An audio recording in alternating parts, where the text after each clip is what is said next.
super interesting that happened an hour or so ago is a report that coming from Shams that the Lonzo Ball market, is definitely something to watch. Among the teams we've heard that were interested, we know, Chicago, and there's a couple teams interested, but Shams threw Boston in there, really high on the list of teams that are looking at Lonzo. And this is something we've tried to figure out how it works. Cap gymnastics up against the hard cap. What do you have the flexibility to do if you're able to do this?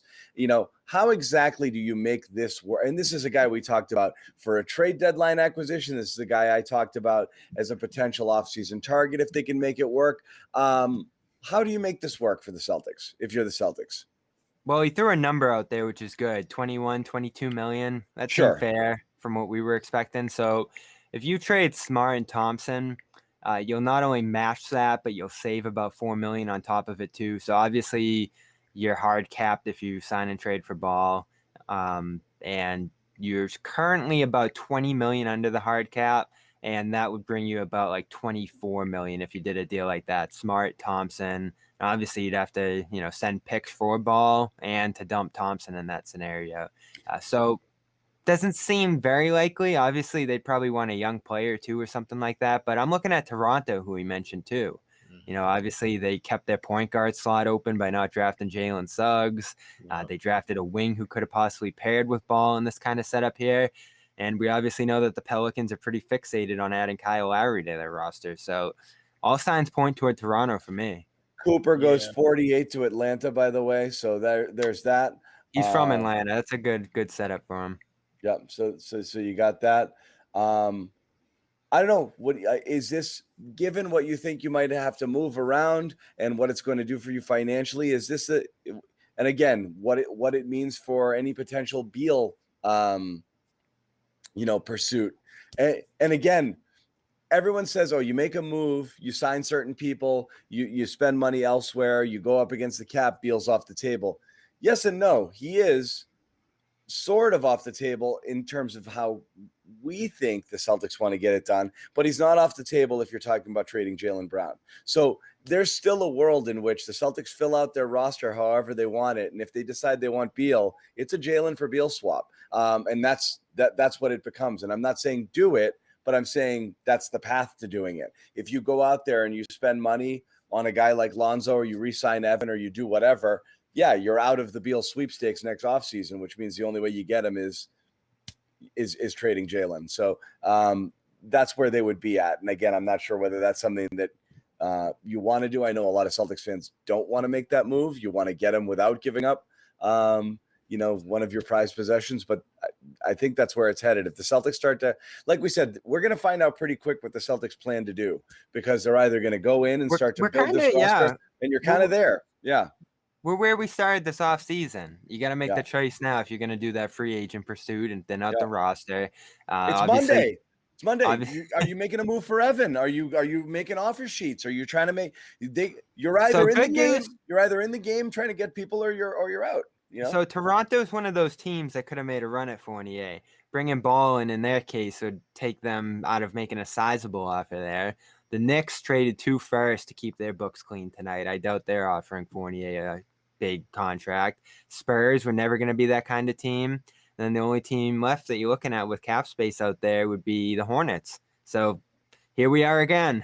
The Charlotte Hornets going to pry another Celtics free agent away from them. That's the only team that I can picture doing it at this point.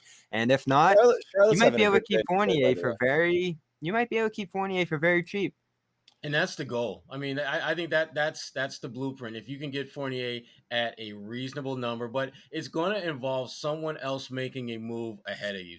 Someone has to blink, and the Celtics have to be ready to pounce on whoever is still left standing whenever that team blinks. And Fournier, again, I have no issue with bringing Fournier back, but if I'm going to bring him back, it has to be at a reasonable number that doesn't handcuff us going forward. And I think that if Lonzo, for example, is moved to Toronto, and Charlotte somehow gets involved and does some things, and Fournier is kind of left out there, looking to get paid, then we got something to work with. Then we're able to, if you're the Celtics, you're able to get him at a number that works for you.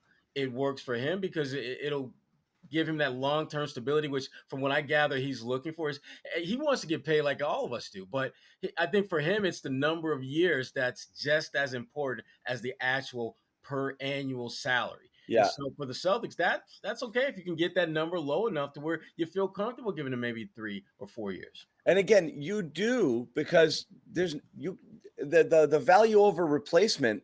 There's not, the next guy down from Fournier is much worse than Evan Fournier. Yeah. So again, the talent on your roster takes a massive hit if you don't bring him back. That's the upshot to bringing back Fournier.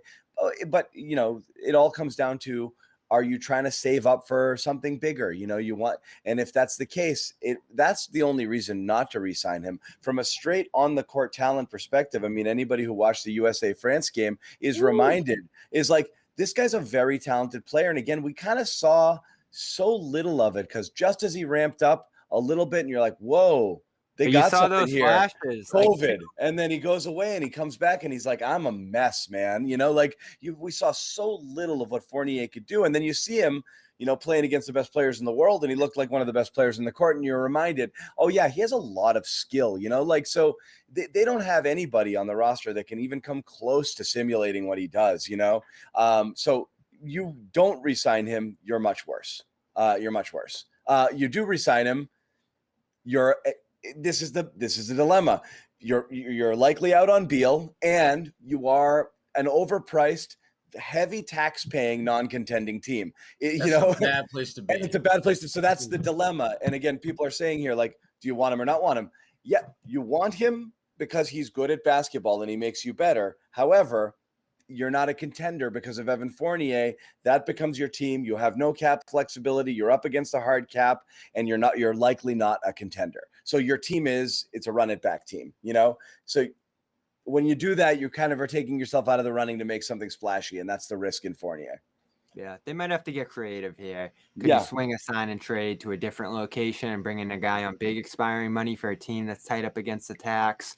Could you bring in an expiring contract like Joe Ingles, maybe send Fournier out there with more guaranteed years for less money in Utah? The only threat, I don't know, I could see Charlotte maybe sending some money his way, Sherrod. I know they got to address their center position more urgently, and I think that's where Miles Turner is going to end up. So I don't think they'll be in the mix. My only fear is, do the Knicks, who have like $70 million in cap space, try to kick some of that space back to next year by signing Fournier to something silly like 1 year, 20-25 million or something like that, just to like bundle up that cap space and kick it to next year? That's my concern. Yeah, because not only would they be, kicking it to next year, but they become a major player the year after. So the Knicks, I think they have to be the team that sets things in motion because of the just the flexibility that they have. And to be candid, they can literally go out and get whoever they want to if that player wants to come to New York. Money is not an issue for them. If you're the Celtics, it's just like you kind of have to kind of wait and see what the hell they do, because they really do have the best hand in terms of getting deals done because of all that cap flexibility that they have. But that doesn't mean what you're hoping for if you're Boston is that the Knicks will do what the Knicks have consistently done, and that is spend the money wastefully or go get DeMar DeRozan. Or DeMar DeRozan, that'd be great. He would be awesome in New York. A perfect player for them. Will get you 20 points. Probably isn't going to move the needle in terms of wins and losses, but a good, solid player. But you're hoping that the guys that, if you're the Celtics, that can really give you what you're looking for, the Knicks, the Hornets are just going to look in a different direction, which I think they will. Like, I don't think the Knicks and the Hornets are looking at Fournier and like, damn, I can't wait till we get started so I can go out and get me Evan Fournier. I don't think that's happening. But what his value to the Celtics, I think, is so much greater than it is to a lot of other teams that are going to be in position to make him an offer. What would you do, John? What do you think they're going to do? What would I do? Yeah. I hate being flip-floppy here. It's so hard to see because you really need to see. It's like, I don't like to go into a restaurant and order without reading the menu. I don't want to just say I like chicken, and get chicken. Like, I want to see option A, B, C, D, E laid out in front to be able to pick one. You can't just say I want this guy, because the domino effect of what it takes you out of. That's the tricky position. And that's what's tricky, and that's why right? that's why it's hard to be a GM is you can't know. There is no perfect plan because you might not do something because you want to do something else. And the thing you want to do doesn't come to fruition, AKA, Anthony Davis, Kyrie Irving staying, blah, blah, blah. You put your eggs in one basket and this is going to be great. And then I'll trade all my stuff and we'll have this super team with Kyrie and Hayward and Anthony Davis and, maybe even Tatum. Won't this be great? And nope, didn't happen. You don't, none of that happens. So it's, I guess the safest thing to say is a bird in the hand situation. I don't think you can let talented players walk if you have an opportunity to bring them back at something that makes sense to you. I think it's hard. They're talking 13 million. I mean, it's a little steep, but it's hard to accept. It's hard to accept for a lot of people and Celtics fans that your team might be pretty good, but not a contender. It's a shitty place to be knowing that you're not in that upper echelon, but most teams kind of live there. If the alternative though is getting way worse without a plan and just hoping something gets better late, you can clear the cap table if you're the Knicks or somebody and you have nobody on your roster who you even not Knicks now, but Knicks a few years ago. You have no one on your now. But I'm saying you have no one on your roster you care to keep. You have no one you care to offend, and you're just waiting to throw piles of money at people in the hopes that they say yes. You can do that. You can't do that if you're the Celtics now because you have Tatum and Brown here, and you can't be a loser for 2 years, misfire in free agency, trade off all of your draft picks, not have anything to show for it, and just have these guys languishing, and then they become Portland, first round. You can't have that happen because that's going to end badly. You have to build the best team that you have. So again, I guess if you're asking me, I think you got to extend Rob. I think you have to take the approach of sign Fournier if the money is right, extend Rob, and then see what happens. Hope that other people play themselves into bigger assets. And if you want to make a trade down the road, maybe you're able to do that. And if you're not, you're not. And it kind of stinks that you have to accept that. But you let everybody walk on the hopes that you can just open it up, clear the deck, and that something big is going to come to you later, and then it doesn't come. You've got nothing left, and you have no Smart, you have no Fournier, you've renounced the rights to Rob. What's left? Hi guys, Cedric Maxwell here. I want to take a minute to tell you about Marigold Medical. I'm used to keeping my body in great shape, but with arthritis, even the most simple everyday tasks became unbearable. As soon as I called Marigold Medical, I knew I was in good hands. No drugs, no surgery, just an experienced team of caring professionals that wanted to get me back to doing the things I love. Make the call to Marigold Medical and get back to pain-free life.